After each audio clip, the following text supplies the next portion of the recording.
భద్రాచల రామాలయంలో ఈ నెల 30న జరిగే ముక్కోటి ఏకాదశి మహోత్సవాలకు ఆలయం ముస్తాబైంది. ఈ మహోత్సవాలకు దేశ నలుమూలల నుంచి స్వామివారిని దర్శించుకొని వేడుకను తిలకించేందుకు పెద్ద ఎత్తున భక్తులు రానున్నారు.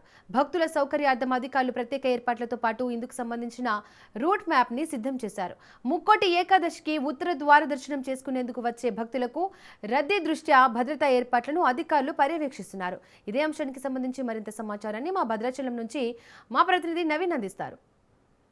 దక్షిణాయోధ్యగా పేరుగాంచినటువంటి భద్రాచల సీతారామస్వామి దేవాలయంలో శ్రీరాముని తర్వాత అంతటి మహత్యం కలిగినటువంటి ముక్కోటి ఏకాదశి అదేవిధంగా తెప్పోత్సవానికి సంబంధించి ఏర్పాట్లన్నీ కూడా పూర్తి చేస్తున్నట్లుగా కూడా చూడవచ్చు. ధనుర్మాసంలో వచ్చేటటువంటి పాడ్య శుక్ల ఏకాదశి రోజు జరిగేటటువంటి ఈ ఉత్తరధార దర్శనానికి చాలా ప్రత్యేకత సంచరించుకున్నట్లుగా కూడా చూడవచ్చు. అయితే ఈ యొక్క ఉత్తరధార దర్శనానికి సంబంధించి అనేకమైనటువంటి కారణాలు చెప్తూ ఉంటారు. అయితే వెంకటేశ్వరుడు గరుడ్మంతుడితోటి భూమి మీదకు వచ్చిన నేపథ్యంలో ఆ రోజు ఏదైతే ముక్కోటి దేవతలు కూడా భూమి మీదకి వచ్చారని, ఏదైతే ముక్కోటి ఏకాదశి రోజు స్వర్గం తలుపులు తెరుచుకుంటాయి అంటూ సాంప్రదాయాల ప్రకారం ఉన్న నేపథ్యంలో భక్తులందరూ కూడా ముక్కోటి ఏకాదశి నాడు దేవుడిని ఉత్తర దర్శనం చేసుకోవడానికి దాని ఉత్తర దర్శనం చేసుకొని భక్తి పారవశం పొందుతారని కూడా చూడవచ్చు. ఈ నేపథ్యంలో ఇటు భద్రాచలంలో అయితే మొత్తం ఏర్పాట్లన్నీ కూడా పూర్తి చేస్తున్నట్టుగా చూడవచ్చు.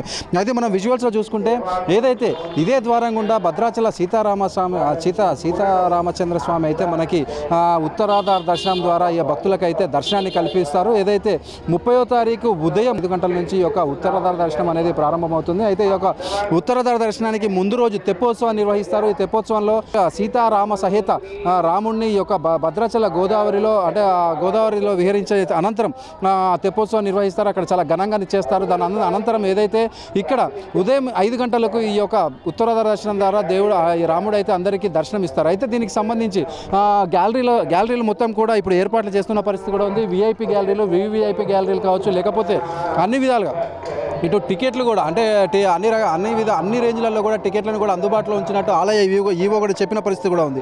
అయితే దీనికి సంబంధించి ఏర్పాట్లు కూడా చేస్తున్నారు. అయితే ప్రస్తుతానికి మనకు విజువల్స్లో కనిపిస్తుంది మాత్రం వైకుంఠ ఏకాదశి అధ్యయనోత్సవాల్లో భాగంగా రోజుకొక అవతారంలో మాత్రం ఇవి రాముడు మనకి దర్శనం కల్పిస్తాడని కూడా చూడవచ్చు. అయితే దీనికి సంబంధించి మొదటి రోజు మత్స్య అవతారము, రెండో రోజు కూర్మ అవతారము, మూడో రోజు వరాహ అవతారము, 4వ రోజు నరసింహ అవతారము, 5వ రోజు వామన అవతారము, 6వ రోజు పరశురామ అవతారము, 7వ రోజు శ్రీరామ అవతారము, 8వ రోజు బలరామ అవతారము, 9వ రోజు శ్రీకృష్ణ అవతారంలో అయితే రాముడు ఇక్కడ ఉన్నటువంటి భక్తులందరికీ కూడా దర్శనం ఇస్తూ ఉంటారు.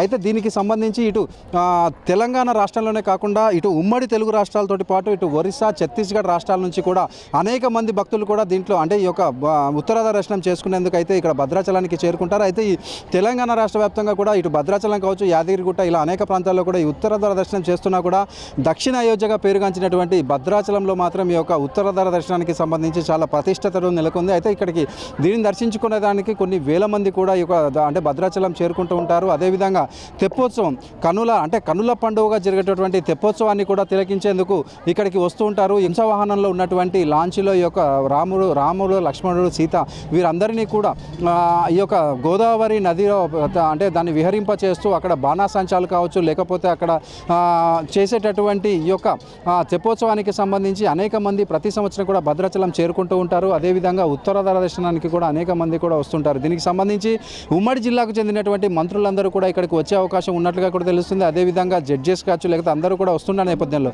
ఇటు జిల్లాధికారులు అయితే పటిష్టమైనటువంటి ఏర్పాట్లు చేస్తున్నారు. అదేవిధంగా పోలీస్ శాఖ ఇటు ఎక్కడ కూడా అవాంఛనీయ సంఘటనలు ఏవి కూడా జరగకుండా ఉండేందుకు జిల్లా ఎస్పీ రోహిత్ రాజు కూడా వీటన్నిటిపై కూడా పర్యవేక్షిస్తున్న పరిస్థితి కూడా ఉంది.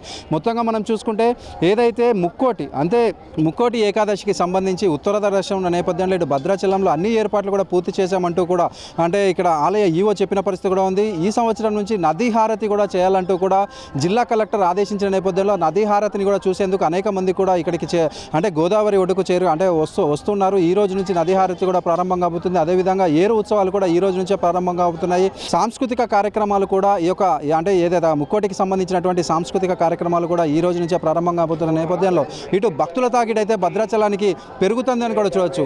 కెమెరామెన్ మధుతో నవీన్ రాజ్, న్యూస్, భద్రాద్రి జిల్లా.